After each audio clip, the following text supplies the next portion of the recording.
Hello everyone, welcome back to my channel. मी आज माझ्या 30-40 सबस्क्रायबर्ससाठी एक स्पेशल हिडन स्पॉट शोधून आणलं आहे.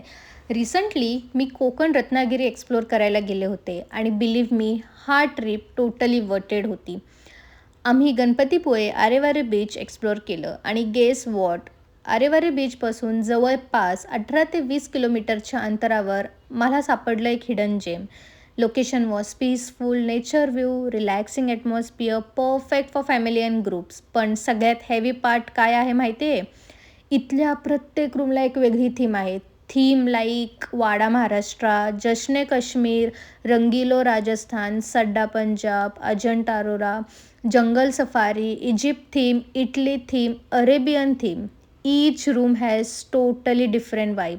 आम्ही टोटल 13 लोक होतो, सो आम्ही 2 रूम घेतल्या, जंगल सफारी आणि अजंठा. अजंठा रूममध्ये प्रॉपर हेरिटेज वाईब्स होत्या. स्मॉल आर्ट वर्क आणि केव फिलिंग देण्यासाठी इंटिरियर डिझाईन केलं होतं. खूप युनिक वाटलं. बट ऑनेस्टली स्टनिंग पार्ट होता जंगल सफारी रूम. फुल जंगल वाईब भाई, फुल जंगल वाईब. वॉल्स, लाइटिंग, डेकोर सगळं थीमला मॅच होतं.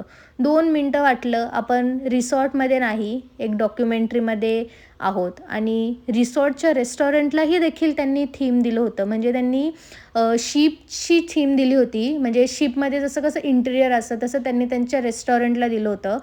फूड क्वालिटी पण छान होती. टेस्ट ठीकठाक होतं. पण त्यांनी सर्व करायला थोडा जास्तच वेळ लागला. स्टाफ थोडा कंटाळलेला वाटत होता किंवा कदाचित आम्ही जास्त एक्सायटेड होतो. But overall food experience was also good. रिसॉर्टच्या दुसऱ्या साईडला एक वॉटर पार्क पण आहे. आम्ही तिथं गेलो नाही. हो, रिग्रेट आहे. पण पुन्हा आलो की वॉटर पार्कला नक्कीच जाणार. So overall experience was really good. जर तुम्ही रत्नागिरीला ग्रुप किंवा फॅमिलीसोबत ट्रिप प्लॅन करत असाल तर गणपतीपुळे, आरेवारे बीच आणि डिओ रिगालो रिसॉर्ट डेफिनेटली कन्सिडर करा. आम्ही इथे 2 दिवस होतो आणि पर डे आम्हाला ओन्ली फॉर रूम 13 लोकांसाठी 13,000 to 14,000 रुपीज आम्हाला टोटल चार्ज केलं त्यांनी पर डेसाठी. आणि ब्रेकफास्ट, लंच आणि डिनर हे इन्क्लुडेड नव्हतं. आम्ही हे जे सेपरेट पे केले. ब्रेकफास्ट हे त्यांच्या बुफेमध्ये होतं. आय थिंक पर पर्सन त्यांचं 250 होतं, but breakfast was quality. Lunch ठीकठाक होतं. डिनर पण आम्ही काही जास्त मागवलं नव्हतं कारण की आम्ही लंचच केलं होतं काहीतरी 3-3:30 वाजता. सो डिनर पण आम्ही म्हणजे ठीकठाक आहे.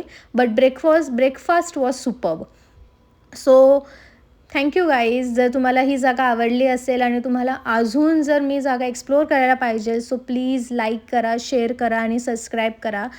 आज 40 सबस्क्रायबर आहे पण उद्या 40K होतील. जस्ट मॅन्युफेस्टिंग स्टार्ट्स नाव.